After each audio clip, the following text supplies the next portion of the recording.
Oke, pernah nggak sih Anda ngerasa salah paham atau malah disalahpahami gitu dalam percakapan? Padahal kayaknya udah nyimak baik-baik loh. Atau mungkin pernah nggak langsung rasanya panas gitu pengen bela diri pas dengar masukan yang aduh nggak enak didengar? Ternyata nih ada semacam filter tak terlihat yang sering banget bekerja pas kita lagi dengerin orang, emosi kita sendiri. Hari ini kita mau coba gali lebih dalam nih beberapa wawasan menarik termasuk ada dari Harvard Business Review juga, buat lihat gimana persisnya perasaan Anda ya seneng, sedih, marah, takut, itu bisa banget ngaruh ke apa dan gimana Anda mendengar.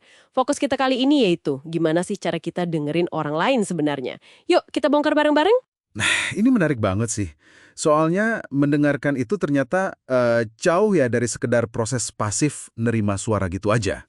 Sumber-sumber yang kita bahas ini nunjukin kalau kondisi emosional kita, mau kita sadar atau nggak sadar, itu secara aktif ngebentuk cara kita nerima, nyaring, ya kan? Dan akhirnya menginterpretasikan informasi yang masuk. Jadi, misi kita sekarang ini ya membedah si filter emosional ini, biar Anda bisa komunikasi lebih efektif, lebih nyambung. Oke, salah satu temuan penting nih dari sumber kita. Emosi itu bisa jadi pemicu kuat loh, yang bikin kita jadi kayak nggak bisa dengar dengan jernih.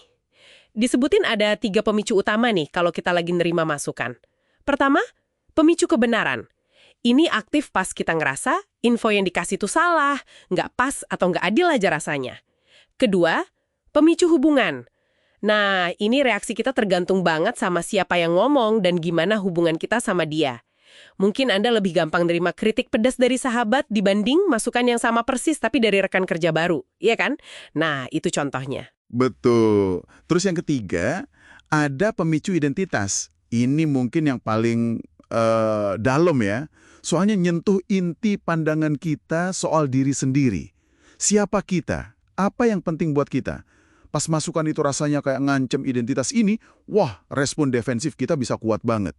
Menurut Anda nih, dari tiga itu, mana yang paling sering ngejebak orang tanpa sadar kalau lihat dari sumber kita? Pertanyaan bagus.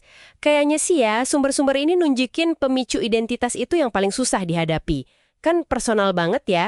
Tapi ketiganya ini nyambung juga sih sebenarnya. Kalau salah satu aja udah kepicu, wah rasanya bisa bikin komunikasi langsung macet atau malah panas. Bener-bener.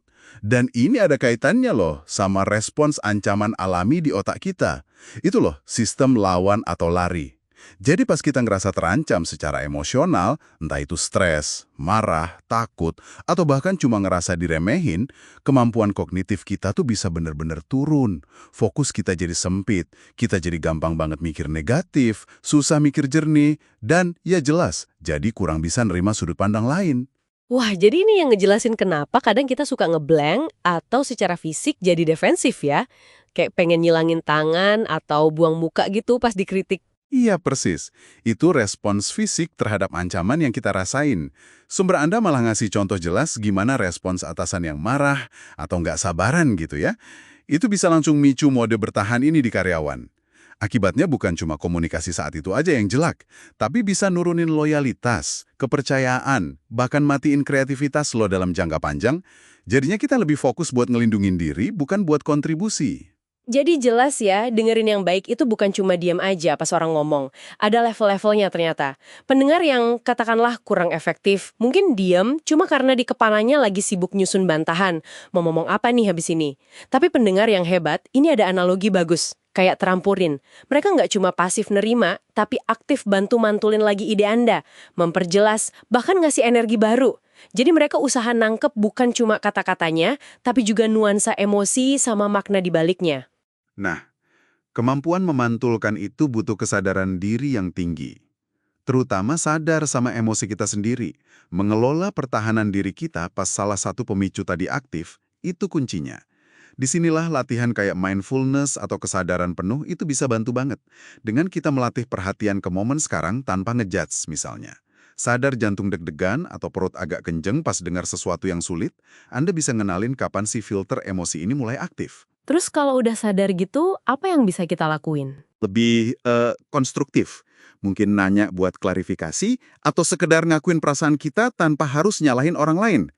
Penting juga diingat nih, Persepsi orang lain soal niat kita itu sangat dipengaruhi sama apa yang beneran kita omongin dan gimana nada kita kedengeran, apalagi pas percakapan lagi tegang. Sering banget ada jurang gede antara niat baik kita sama gimana omongan kita diterima orang lain. Nah, ini bagian yang menurut saya sangat menarik dan mungkin agak halus ya. Sumber kita juga nyebutin kalau kadang dalam percakapan sulit, rasanya tuh kayak ada pihak tak terlihat gitu yang ikut nimbrung dalam dialog. Maksudnya itu bagasi emosional kita, pengalaman masa lalu, asumsi-asumsi kita, atau bias-bias tersembunyi yang tanpa sadar ikut dengerin dan ngewarnain interpretasi kita. Persis. Contoh gampangnya gini.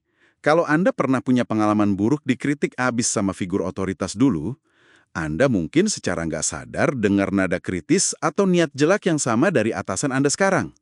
Padahal, mungkin niatnya cuma ngasih masukan biasa aja. Nah, si pihak tak terlihat ini, pengalaman masa lalu Anda, itu ikut ngomong dan ngebentuk persepsi Anda saat ini. Oke, jadi kesimpulannya apa nih buat Anda yang lagi dengerin? Intinya gini, emosi itu bukan gangguan yang harus disingkirin pas dengerin orang. Malah, emosi itu bagian yang nggak terpisahkan.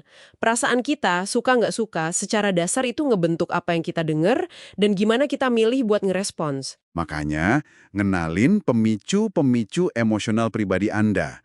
Paham gimana stres bisa bikin sudut pandang Anda jadi sempit. Dan secara sadar, ngelatih kemampuan dengerin secara aktif dan empatik, termasuk dengerin emosi di balik kata-kata, itu langkah-langkah penting banget buat komunikasi yang lebih baik. Ini bukan cuma soal dengerin kata-katanya aja, tapi soal usaha tulus buat memahami keseluruhan pesan dari manusia di hadapan Anda. Sebagai penutupnya, mungkin ada satu pertanyaan buat direnungkan. Coba deh, dalam percakapan penting Anda berikutnya, luangkan waktu sebentar buat merhatiin pihak tak terlihat mana. Apa itu asumsi yang belum diuji, gema pengalaman lalu, atau emosi yang lagi Anda rasain, yang mungkin lagi ikut mendengarkan bareng Anda. Menyadari kehadiran mereka itu bisa jadi langkah pertama menuju pemahaman dan koneksi yang lebih dalam lagi.